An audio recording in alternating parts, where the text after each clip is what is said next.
off turn 5. Fastest lap time so far set by Indonesia's Veda Pertama, 41.170. Hiroshi Oyama next. Sesi kualifikasi Moto3 di sirkuit Assen Belanda menyajikan dinamika taktis yang luar biasa cerdas sekaligus penuh drama tak terduga bagi pembalap muda Indonesia, Veda Ega Pratama.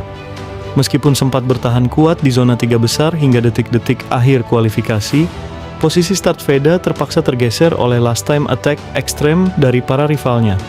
Bagaimana detail pergerakan data telemetri dan taktik mandiri yang ditunjukkan oleh Veda sepanjang sesi krusial ini?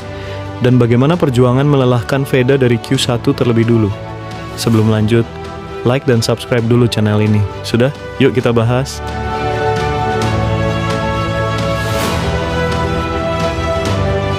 Perjalanan taktis Veda Ega akhir pekan ini harus diawali terlebih dahulu melalui babak kualifikasi pertama atau KI1.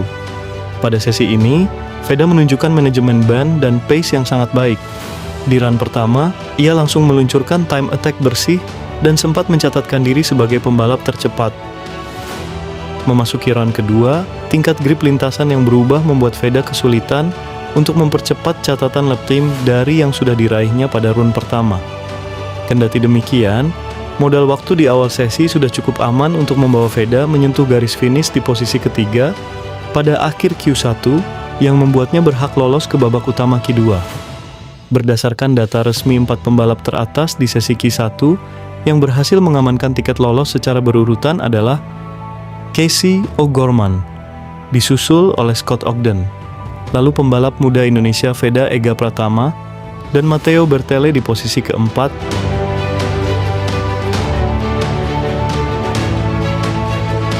Berlanjut ke babak penentu Q2. Begitu bendera hijau dikibarkan di pintu pit lane, Veda Ega Pratama menunjukkan kedewasaan taktik yang matang. Belajar dari kesalahan di sesi-sesi sebelumnya, ia memilih untuk langsung keluar ke lintasan sendirian tanpa mau membuang waktu berharga demi menunggu slipstream dari pembalap lain, sebuah taktik yang kerap memicu melambatnya kecepatan grup dan berisiko terkena penalti dari steward. Pilihan strategi mandiri ini berjalan mulus. Hanya terlihat beberapa pembalap saja yang berada satu rangkaian jarak dengan Veda. Pada time attack pertamanya di lap kedua, performa motor dan sasis Honda milik Veda langsung bekerja optimal, mencetak waktu 1 menit 40,690 detik yang membuatnya sempat nangkring di posisi kedua, P2.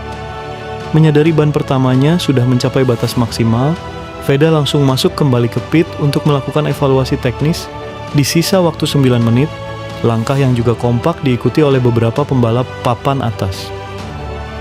Saat berada di dalam pit, posisi Veda perlahan-lahan mulai turun ke urutan ketiga seiring dengan tajamnya catatan waktu pembalap lain yang masih bertahan di lintasan.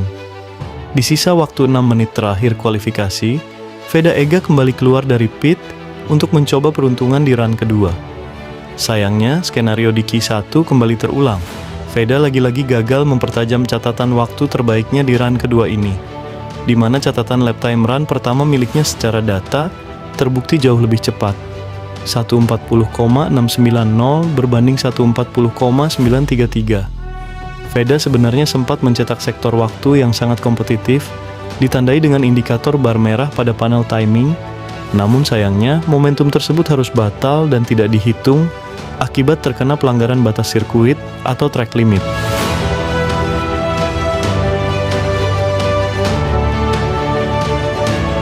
Memasuki menit-menit akhir krusial, situasi lintasan menjadi sangat padat di mana hampir seluruh pembalap berhasil mempertajam catatan waktu mereka secara massal.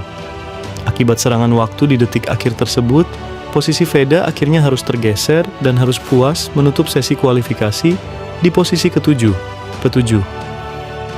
Sesuai dengan lembar timing resmi pada hasil akhir 3 besar pada sesi Q2. Moto3 Assen kali ini ditempati oleh Maximo Quiles di posisi pertama dengan waktu 1 menit 40,130 detik. Joel Kelso di posisi kedua dengan waktu 1 menit 40,155 detik. Brian Uriarte di posisi ketiga dengan waktu 1 menit 40,430 detik. Sementara itu, pembalap Indonesia kita, Veda Ega Pratama, berada di P7 dengan jarak selisih gap yang sangat ketat, yaitu hanya terpaut 0,560 detik dari posisi pole. Secara teknis, keputusan Veda untuk memotong waktu tunggu slipstream adalah sebuah kemajuan taktis yang sangat besar bagi seorang rookie demi menghindari penalti.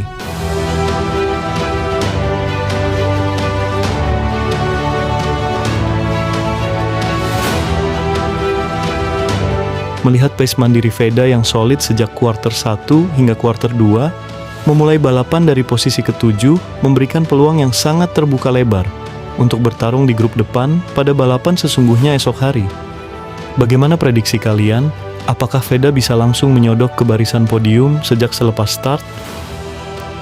Tuliskan analisis teknis dan pendapat logis kalian di kolom komentar di bawah. Terima kasih sudah menyimak bedah data kualifikasi kali ini.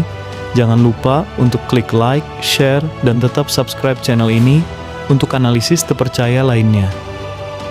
Sampai jumpa di video selanjutnya.